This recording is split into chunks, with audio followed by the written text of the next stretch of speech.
Casi una de cada 3 mujeres ha sufrido abusos a lo largo de su vida.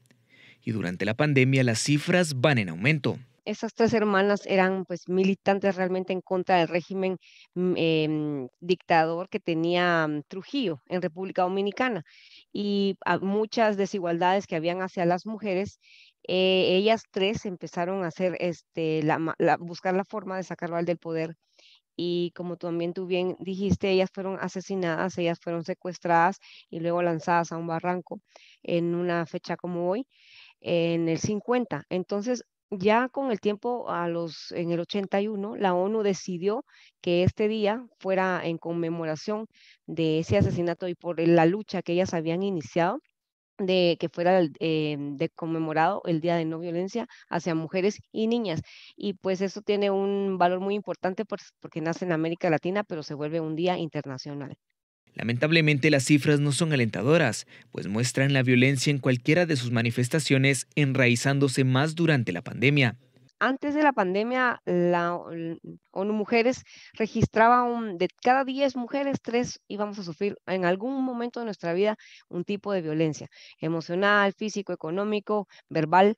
Y cuando la pandemia inició, esto de 3 de 10 subió a 7 de 10 y lamentablemente el registro de denuncias bajó. Entonces es una incidencia que ha sido reportada después de los 4 o 5 primeros meses de confinamiento a nivel mundial, en los que las mujeres empezamos a sufrir más violencia dentro de las casas, las niñas también, y también los niños, porque esto fue más el tema de estar la convivencia 24 horas. Entonces el COVID-19, por supuesto que aumentó, podríamos decir que más de un 50% el índice de la violencia hacia las mujeres y las niñas.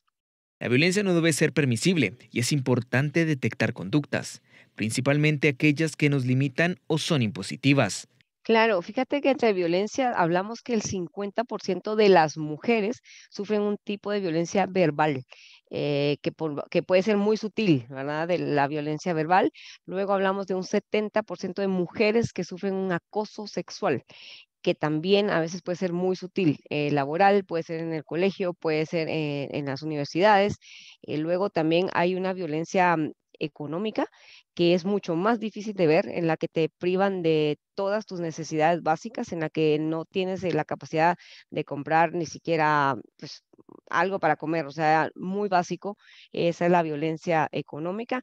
Y claro, luego viene la violencia física, que quizás sean los menos, porque al final es la menos, está en 30% ese porcentaje de mujeres que sufren violencia, pero que eso ya incluye también el asesinato. Entonces ya estamos hablando de femicidio y, y eso también es la violencia, como tú dices, la única que la gente piensa, pero en realidad están las otras que mencioné con altos índices em, de, mm, de estadísticas que hay a nivel mundial.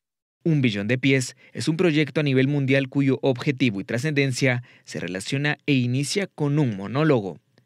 Muy bonito. Inicia con los monólogos de la vagina en el 2002. Se inició con esta obra, que es una obra que realmente lleva a la mesa el tema de violencia hacia mujeres y niñas y que lo aborda de manera muy bien hecha, de tal manera que los hombres se puedan involucrar en querer parar esto. Entonces es un movimiento mundial.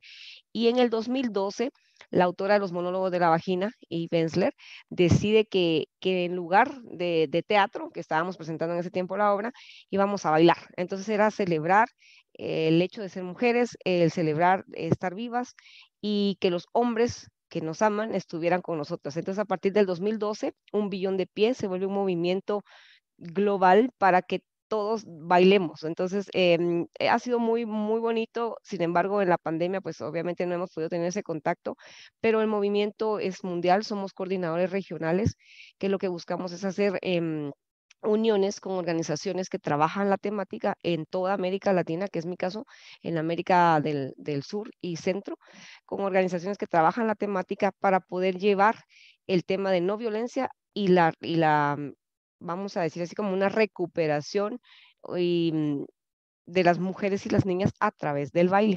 Si bien la violencia de género es generalizada, esta puede y debe prevenirse.